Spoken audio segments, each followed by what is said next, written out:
अनूप की उम्र 17 साल थी। वह पास के ही एक स्कूल में 12वीं जमात में पढ़ता था। एक दिन जब वह स्कूल से घर आया तो देखा कि उसकी मम्मी के साथ एक खूबसूरत औरत बैठी है। वह औरत जवान थी और काफ़ी पढ़ी लिखी भी लग रही थी। मम्मी ने अनूप को बताया कि वह औरत साथ वाले घर में अपने पति के साथ रहने आई है। बातों ही बातों में जब पता चला कि माया नाम की वह खूबसूरत पड़ोसन इंग्लिश में एमए है, तो अनूप की मम्मी ने बिना देरी किए माया के यहाँ अनूप का ट्यूशन लगवा दिया। अनूप तो अपनी माया भाभी के पास पढ़ने की ख्याल से ही झूमने लगा था। अगले हफ्ते से अनूप का ट्यूशन शुरू हुआ तो वह पढ़ने से ज़्यादा माया भाभी पर नजरें टिकाकर रखता था। हैरत की बात तो यह थी कि माया भाभी उसे कभी इस बात के लिए टोकती नहीं थी। वे कभी कॉपी पकड़ने के बहाने उसके हाथों को छूती थी तो कभी उसे अपने करीब बैठाती थी। शुक्रवार का दिन था। अनूप रोज की तरह माया भाभी के पास पढ़ने गया, पर भाभी तो कुछ बीमार दिख रही थी।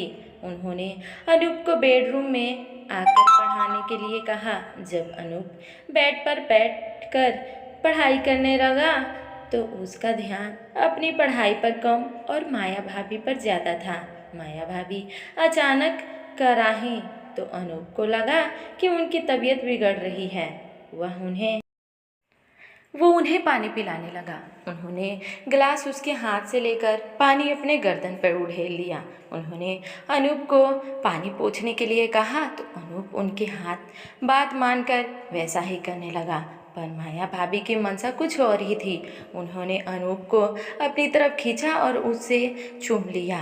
पहले अनूप तो थोड़ा सा पकाया, मगर खुद को दूर करने के बजाय उसने माया भाभी के वश में रहना ज़्यादा अच्छा लगा। इसके बाद वे दोनों उसी बेड पर प्यार का ट्यूशन पढ़ने लगे। माया भाभी और अनूप के इस नाजायज़ संबंधों का सिलसिला करीबन 2 से 3 हफ्ते तक चला।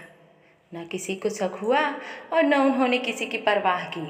लेकिन एक दिन जब माया भाभी के पति दिनेश ऑफिस से बिना बताए जल्दी घर लौटे और उन्होंने डोरबेल बजाने से बेहतर अपनी पास रखी चाबी से दरवाज़ा खोला तो चौंक गए। अनूप और अपनी पत्नी माया को बिस्तर पर देखा दिनेश हैरान रह गया। उन्होंने दोनों को खूब गालियाँ दी।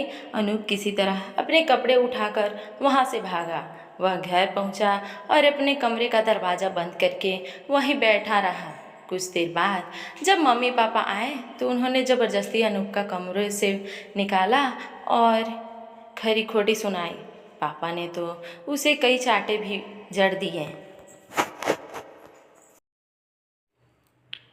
जब माया और अनूप के नाजायज़ संबंधों की जानकारी दूसरे लोगों को लगी तो उनका मजाक बनाया जाने लगा।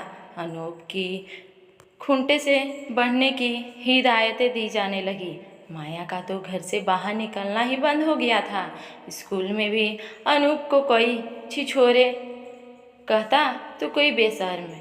इन तानों से अनूप की जिंदगी नर्क बन गई थी। एक दिन अनूप माया भाभी के घर जा पहुंचा। माया ने दरवाज़ा खोला तो अनूप ने उसके मुंह पर थप्पड़ जड़ दिया और जेब से ब्लेड निकालकर उनकी गर्दन पर चलाने की कोशिश की। जब माया चिल्लाई तो आस पड़ोस के कुछ लोग ने अनूप को रोका और उसकी माँ को बुलाया। माया तो बच गई, पर अनूप को उसकी जान लेने की कोशिश के जुर्म में बाल सुधार गृह भेज दिया गया। इस तरह नाजायज़ संबंधों में आकर लड़के की उम्र औरत से छोटी होती है, पर आने वाले खतरों के शिकार वो दोनों ही किसी न किसी तरह से होते हैं और औरत की उम्र ज़्यादा होने के चलते उनके लिए ऐसा संबंध केवल मनोरंजन का जरिया मात्र हो सकते हैं। इसलिए जवान होते लड़कों को इनके आने वाले खतरों के बारे में सचेत करना बहुत ज़रूरी है। धन्यवाद।